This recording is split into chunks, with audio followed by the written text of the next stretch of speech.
I started using M1 Finance several years ago when I was investing on the side in a brokerage account. And unfortunately, this is my video announcing that I'm leaving. And while I start a lot of different accounts at many different institutions to try them out, I don't normally make these types of videos where I announce that I'm leaving. This is not an airport. I don't have to announce my departure. It doesn't really matter. I know a lot of people signed up for M1 Finance because I was using it, and I wanted to just be transparent and honest about why I've decided that I'm not going to be using M1 Finance anymore. When I first signed up, I really liked M1 Finance. It was a great option and it had a great app. I loved the intuitive UI and I loved how accessible they were making investing, and it was just a great platform. However, over the last few years, they have made a lot of changes. Some of those changes didn't really align with my principles around money and investing, and I have finally decided that I no longer want to use that platform for myself, and I probably won't be recommending it for anyone else either. So there are 4 different reasons why I'm no longer using M1 Finance. And the first reason is that some of the cool features that they had in the beginning when I started using them years ago are no longer unique to M1 Finance. Other brokerages have started using them. Other brokerages have improved their experience on the app and on the website that they have. And I don't think that M1 Finance has that much of an advantage any longer with the actual user interface and the user experience in the app, because there's honestly no difference when you're using something else. While I was speaking, I actually remembered another reason. So there are 5 reasons why I'm leaving M1 Finance. So that was number 1. Number 2 is that they have instituted a $3 monthly fee for accounts that have less than $10,000 invested. When I started using M1 Finance, it was no fee investing, and you could open an account and use all the tools inside of it without paying anything. It was a fantastic option, and I don't actually like having to pay anyone to invest, and I don't recommend any platforms like that for beginners especially. There's a lot of different ones like Acorns and Betterment that charge a monthly fee. I think it's $3 pretty much everywhere, and M1 Finance is doing this as well, but that is a lot of money when you are starting out and you're not investing a lot to begin with. If you are starting an investment account and you only have like $50 or $100 or even $500 a month, it's going to take you a while to get to $10,000 and remove that monthly fee. That $3 fee did not affect me personally. I had more than $10,000. I've never paid that fee, but the fact that it existed just did not mesh well with my feelings about investing, and it's not what I would tell someone to do in my own life. Like, I would not tell my mom to go open an M1 Finance account and have $3 of her $100 she puts in a month be taken away. So that is one of the reasons why I am no longer at M1 Finance, and I just don't love that method. I know these brokerages have to make money, and that is one way to do it, but personally, I just don't think it's a good option for beginners. If you have more than $10,000 to put into an M1 Finance investment account, then it's not going to affect you, and I wouldn't consider this as a thing that would put me off of M1 Finance specifically. But just me personally, it bothered me because that's not something I like. Third reason is their focus on margin has grown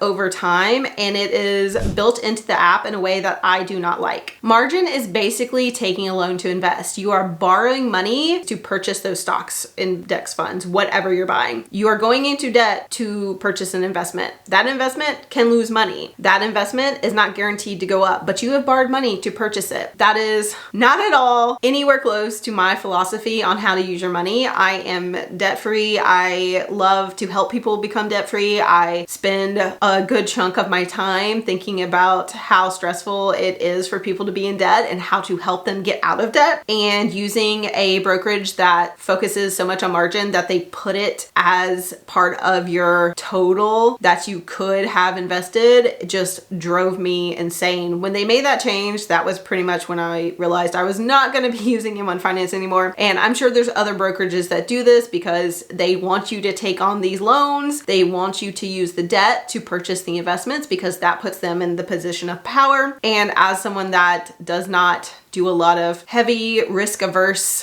things using debt, I just don't vibe with that. It's not my style, it's not my personality, it's not something I want to promote, it's not something that I like. This was not the case back when I started. They added margin a while after I started, and then over time, they've just made it more and more prevalent and prominent in the app and just overall, and it's not what we do here. We invest, yes, but we also promote being debt-free, because being debt-free and not having all of these loans and things that can take your money, that have money you don't even have, is not necessary. It's not the way to live a carefree, peaceful life. So that is a huge reason why I have left M1 Finance and will not be returning. Just one more thing about margin is that they sell it as this way that you can buy more and amplify your wins, and you can take money and just, if you're such a good investor, you can just increase your earnings. But margin also amplifies your losses and can put you in a really scary place. Some of the Reddit posts I've read over time of these people investing on margin and then their investment going down and the margin being called, it's scary, honestly. It's not something I think people should be doing, especially people that don't have background in investments, that don't understand even what they're doing. They're just flying by the seat of their pants because everyone's a good investor since 2020. It's just not a good option, and I don't love a brokerage that is promoting that so heavily. The next reason that I am no longer at M1 Finance is just the overall lack of communication about the direction they are going. For a while, we had no idea what new features would be coming out, when they would be coming out. That was a huge one. They would announce something that's coming, but then it would take forever, or we would never have a date on when it would come out. They had all these different features that they were testing out and trying out, credit card and margin and all these new things, and kind of moving away from the core feature of the brokerage account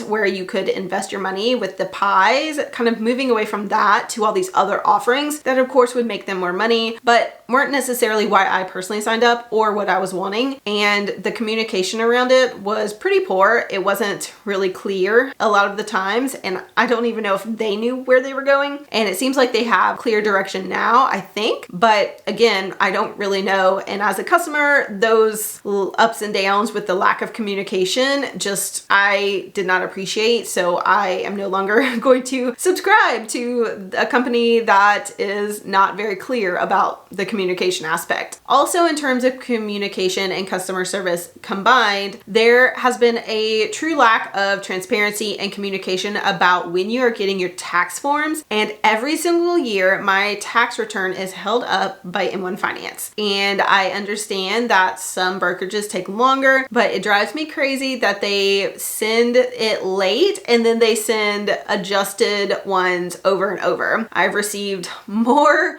stress and struggle with M1 Finance tax information than any other company ever. And the communication about why that's happening, when it's coming out, anything to do with it, honestly, has been very minimal and not acceptable for me personally. And that's another reason why I've decided to leave, because I'm not doing another tax season. Whether they fix it or not, I'm not doing this again and waiting for the forms to come eventually, way after everyone else has sent them, and then filing my taxes and getting amended ones after that. It's just not worth my time. And the final reason is that I feel like the customer service has gone downhill over time. This happens with a lot of companies, so I honestly can't say it's unique to this one, but over time, when they first started, communication and customer service were a lot better than they have been over the last couple of years. The customer service interactions have not been great. I would say that most people interacting with the customer service there are then going online to talk about how bad the customer service is. So overall, the vibe is just not great with how they interact with customers. So those are a few reasons why I have decided to leave M1 Finance, and I think it's still a good option for certain investors, and I definitely wouldn't say I'd never recommend them again. However, for me,